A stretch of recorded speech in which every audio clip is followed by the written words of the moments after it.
Pathian thu thiang lim chirang u tir ko de thil ti bung khat na chang som pakhat tir ko de thil ti bung khat chang som pakhat chumi te chuan Galilee ramami te u enga tinge van lam ena in din reng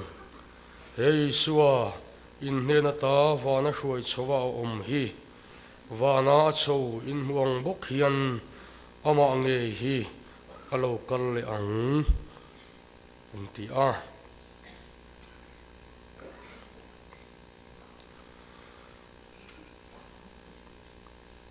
thupuan bungsom ni pani chang som pani thupuan bungsom ni pani chang som pani ngai te kalokal thuai do ne mitin an thil tiang zela pek turin kalom man kan ne na oma lalpa lokal le na lali suwa lokal le don thupuya mangin pathian thu kan puang sok don ani atu thiang lim kan share te hi atharin lalpan mal min som sa ro se lali suwa lokal le na thu hi Mizoram Kaushan pulpit tina hian soilo beraniam o ti hi kangai tu ve fu mai ni ale lama chuan setanon rongbol tu te mu hi phuara a local le na soi hi lau em mai ni zanina hian rongbol tu rual te poin lalpa local le na lam hi kan soi ngai lo ani chuan in en fia kan ngai hle ni sualin kan moi lo phor ani chuan Isu Krista mingin perila alo kal le na thu hi I war zual sok sawang uti hi kan soi masadu ani ton hi hun nung ani thu Timothea le khathon lama te kan hua tin ni nunga chuan tia soela na lo soite hun nung tia Bible na soi hi enga changa in chan chi nge ani le hun nung ati hi lali suwa va na allo na changa chir chana alo kal le ma zong hun huwa phi hun nung ti chuni ti chuan chutiang ang hun Bible ina lo soi ninunga chuan mi ma ni in mangai tu te tang ka ngai na tu te in ti vei te chapo te thunu don lo te a soi kheu mai khatiang ang chi kha an lo chuak don ani tia Timothea le khathon lama kan mu kha tun lai khovela hian chutiang ang bo ruak chu kan kheng mek anilom ni ati thei ni nunga chuan hun khir tak te lo omanga atia khatilaya hun khir ati kha mihring nung changle khosazia khani donani Kolani lo chuaka thang lamat lale khin hemini maini lo hian hun khir tak ati hi hun nunga mihring nung changle khosazia omdan tur chutiang chuan khoweli anti danglam donani pathianin mihring fa de chu tluang taka nung turin ada ma se mihring fa de chuan anti khir khan so vekani atiang mai khan hun nunga chuan mihring nung changle khosazia hian thil ati boi thak donani chutiang ang huna chuan mi ma ni in mangai tu te an lo chuak don ati alo cho tiếng ang khovel chu tun lai khovel hi ani mek ani lom ni mi so tlom ngai na ten muala liama tlom ngai na atlem tual atlom ngai na in muna changlo tia kan rak ti engdang ani lo ton lai khovel mi ti mani kan in mangai mangai tur lali shua mangai lovin ke mani kan in mangai na sat luat awang hian khovel hun hi akhir zawang hian alang me kani chotiang ang bible alo soi kha tuna hian kan kheng mek tin hei shero ni hununga te chuan hun khir takte alo omanga mi mani in mangai tu te zani na nuna tu mani in mangai na ruama kan nun hiat lulut na sale anilom ni ke mani chi kanin shia mani chi in shia mani chi in mangai hiatur dang mi dang ngai tua mi lawa mani ma chia sial ngar hian kan tun lai khovel hi kan mangsawa manin haivu reng in nun kan manga atak taka chuan kan nuna hian mi dang an leng ve to lo chutiang ang mi te chu hun nununga chuan an lo chuak don ani chutiang ang mani in mangai na ina ashin chua lian em tang kangai nat na ina zui ta chi amai mi mani in mangai tu te tang kangai na tu te avadikem mani in mangai na ina shin chua lian tak mai chu tang kangai nat na hetilaya ngai na ati hi mangai lali shua aya zu mangai sok lali shua aya zu ngai na sok ngai na tur sok lali shua aya kha tang ka zu ngai na sok na zu boy pui sok asoi nang tiat ani ome chutiang ang khovela chuan tun lai zoram le khoveli atulut me kani chuan unau tu hun nunung chuan ni ta lali suwa na lo na changa chiar phei chuan hun tam tak kum tam tak aliam ta chuwang in lo pa lo kal le nei a nai ta le ti hi chu a chiang reng mai kan lo pa nge hi a lo kal le don hun nunung ber chuan ni ta ti ngai tua chiangila zanina hian kan lalpa tok tura kan in pei hi achulani ani le chutini chuan lali suwa hi eng ti turin nge khovela alo kaldon ama sabera chuan rorel turin alo kaldon Bethlehem abula chandon to lo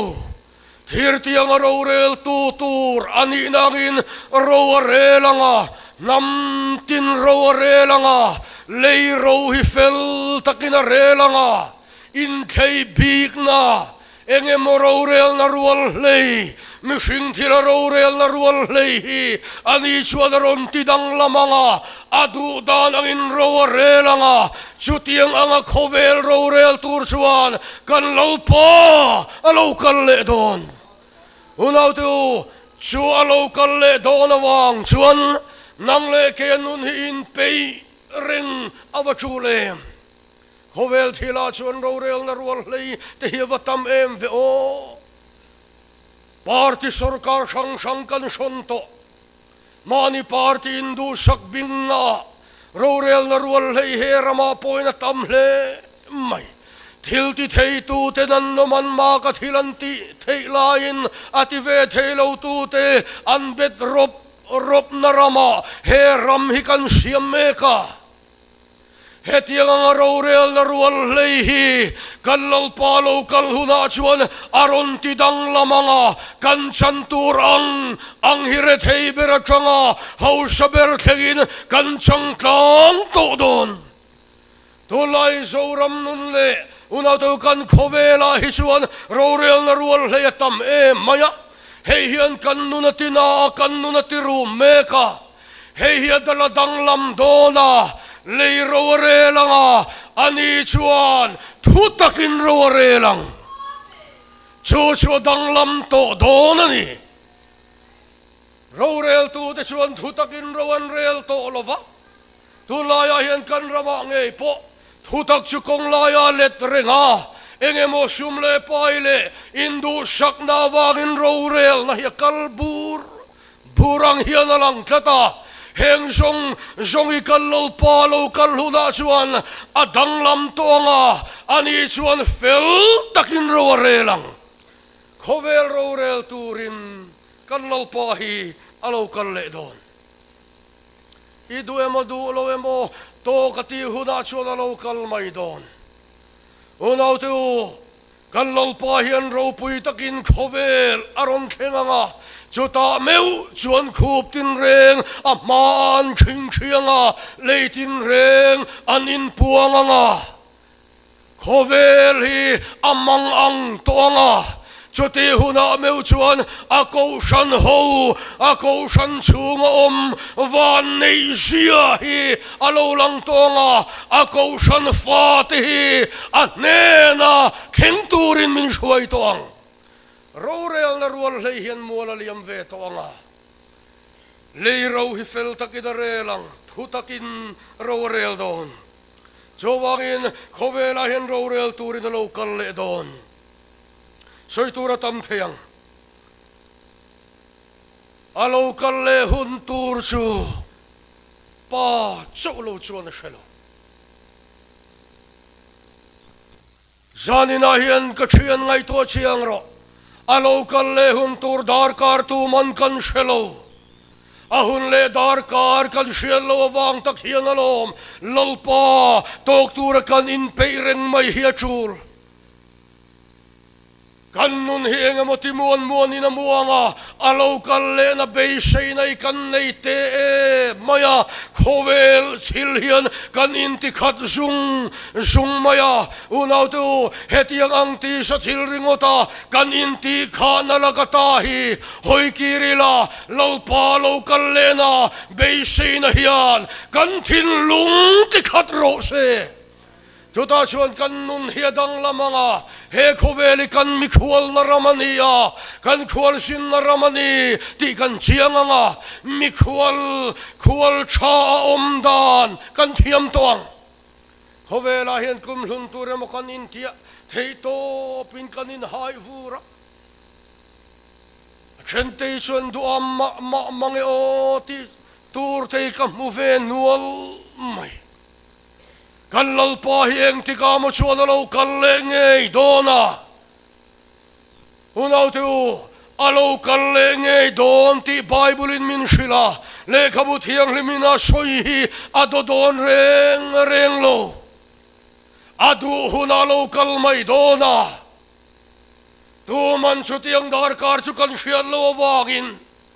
amen local ta che ti thei turin zanina hian in bo saila I pathian tok turin in pei achula lom thima thil ti paya eng thuama kan in thuama chuna omanga moi taka kan hi chula di lom ni unaw tu eng lai mai po hian local thei awangin chuna omanga moi taka kan lo chuan pathian tok lak nun kan nei don lo ti na nia chun nun le zan nun chu adang lam thin tre umo chuna chuan eng kim hi kan uluk em ami ten min mu kan hlau thin zan lamai ro chuan nun kan uluk to lova nivel mai ro se hi kan ti thuai mai ani zan nun in nung lo ula eng ti khuna nge kan lo pa hi lo kal don kan shian lo wangin kan shian lo wang tak hian alom pathian tok tura kan in peya chuna om manga moi taka kan om chul na chuni hello kalle huna meu hi chuan kim maya danglam to anga mel manunung ber thina po hi ti tlo mina om to anga alo kalle huna chuan thina nge po hi a thive toang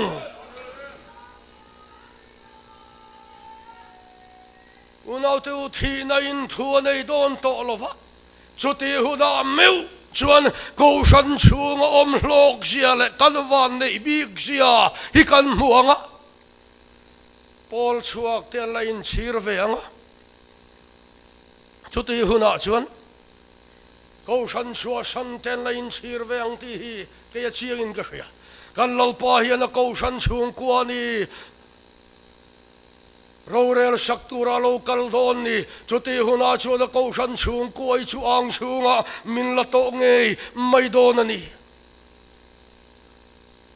hello kalle na be sei tu nu na chuan be sei na rin na nunga nei tladawangin hem ti samiti na mu thei chunga rin da ngat lova lalpa alo kalle don ani ti hriat na wangin mo unau tu enganga hun har sa po tok ma sela lalpa alo kalle dona thina hial te polo tok ma sela alo kalle na be sei angak tu tenuna chuan mo thina chunga po hian kan te limin kan sai thei zo kaloni hello kalle na hi kan tan awa chaem he thui kan soi or le lo ani chuan zanin an unau tu he ayat hiam zo ka soi thiam ka cha khop mai kallalpa alo kalle dona ahun le ni shelo maila ama tok tur kan in pe hi achulani tinadang le achuan zanaral lek to khuawar don ta chowangin lalpa tok tur kan in pe achulta sai le khabulam kan in chuan tin nge ti kha zan heng hun nge ni ta ralveng tu chuan singa lo ni don ta zan po in so du chuan so dro ring lo mi ta na zan thim rap tha beralo thenganga ring tu ta ne ro chuan khowar eng moi ta lo lang don ani unau tu kantun lai nun hi zan thim rap khak ber hunanga cheng kan ni a zana chuan kan nun te lo in tha da zana lo rei tial tial kanan muwa kan mutui tiala jinglam khowar don haya chuan nun hia in tha da tlat mai ni don la ya hian ngai to taila general lek to khowar don chep ani mai lo mo kan nun kan in tha da lutuk dan mai hi ngai tuila noin na bu chipinan mut puya zan tir lama na lo che a now puan dangin avathak maya alo zunga avathak le maya san laya alo che le a nuin avathak le maya jinglam dar ni vela alo che le a nuin dikhan now puan dangin athak le maya jinglam khowar don nai to jinglam dar li chho borvel chutiang huna chon na alo che le a pa berin nui naute khangai to da che mole naute khangai to da che mole a che kha chutianga chuan nu hian in tha da to general lek to khowar chep to khowar huna ka thak fel mai an ti to maya thei to pinan muhil to mai unau tu khowar don haya chuan nun hi in tha da thina ni tro mo don la ya mi chen khata din tha da em chan hi eng dang ani lo general lek to khowar don to wang in kan nun hiya in tha da chu in tha da na ruama chuan kan tluluta henga changtian lo pa lo kal le na nai ta khowar lo lang turia lo theng che pani ti hi ingai tua chiang don teang zoela na lo soi kha nin hununga chuan mi song song chunga ka tharau ka le yanga in nula in tlangwalten ka chanchinan shilanga in putarten mu mga anmangang tialaw soy ka tuna hiyan atak takin kan theng tameka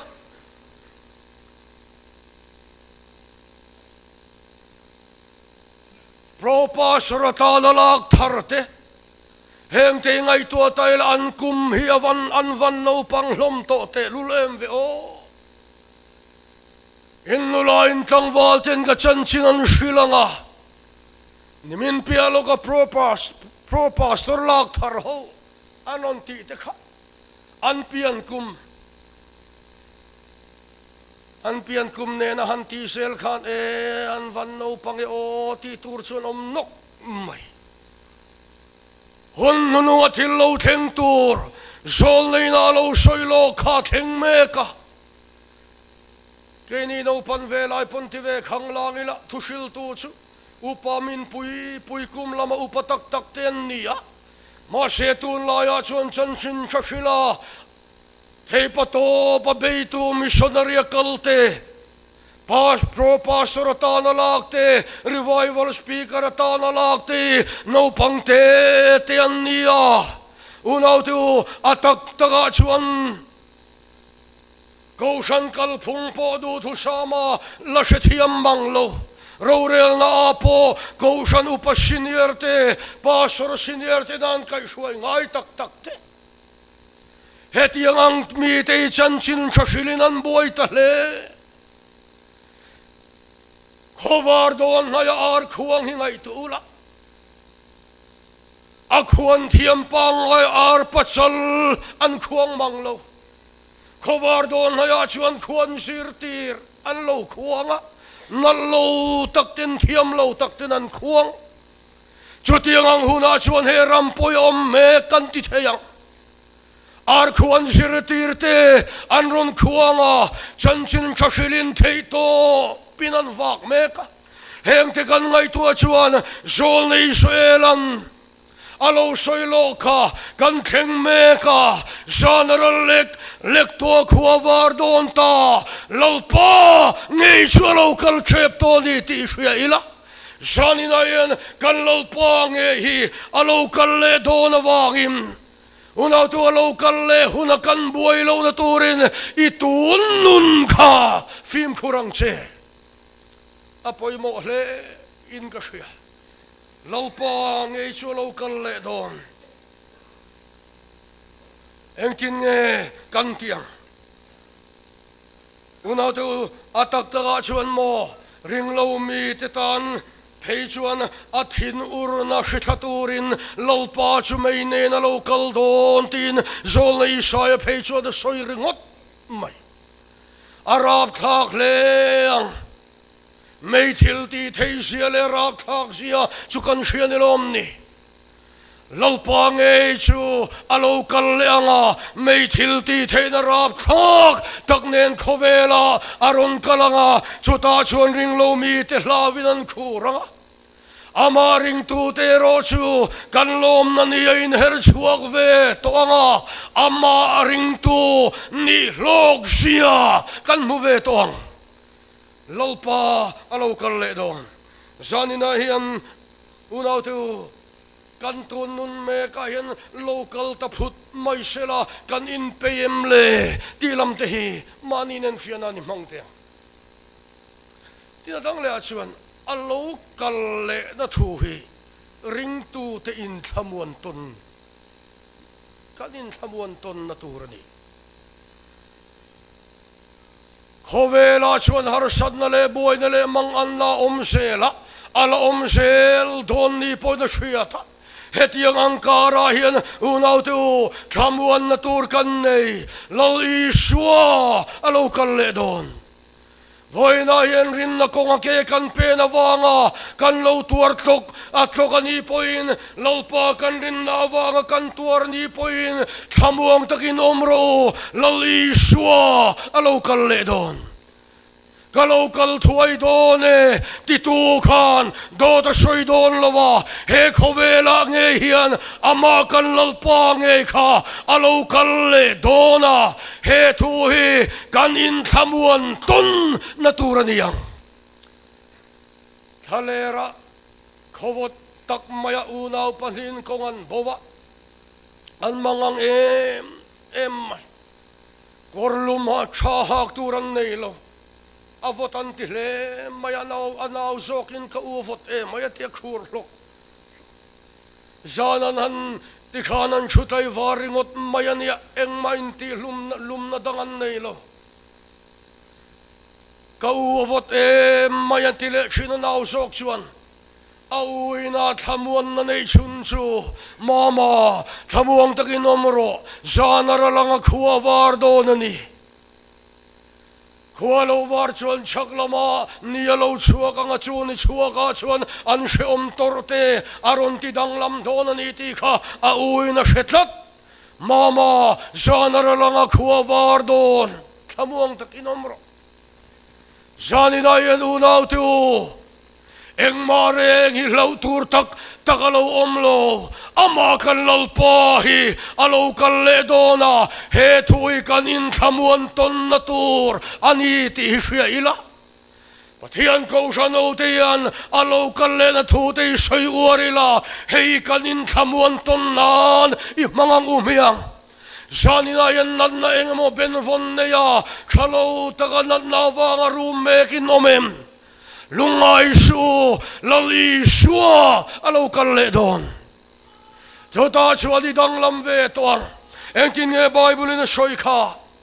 lalpang e chua thom nen vantir ko chung nung beronen pathian to tororinen van changin alaw chuk don sia kan lalpang e hi pathian to tororinen van changin alaw chuk don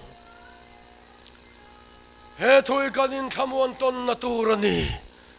eng huna po eng tikniya po eng din huna po dingila laliswa alaw kalle don hetu hian koshan ho in thamuan ton ang kalaw kal tuay don titu ka he khovela hian a koshan ho te ang sungamin shuay turin alaw kalle don ani hetu hian in thamuan ton chinang lalpana thugan soy malmin som sagro se amen ichong trying lalpa chung nong ber ilaw kalle do na fangin kan lo me ilaw kalle na ikan be say tok lo ani chuan itu mang khan min sui min khoyang che lalpa ilaw kalle na hi swal titlo maom natur Tinangay pot hinatur hun anito wangin lalpa zaninayan tildang zong chak lova ilaw kalle na chak chew turhian koshan ho tharawa min mentirang che lalpa min buat saila nang mato ka amen local ta che ti thei vekturin nangin kan savain min ompuila min khoino nang che Isu Krista mingin kan dili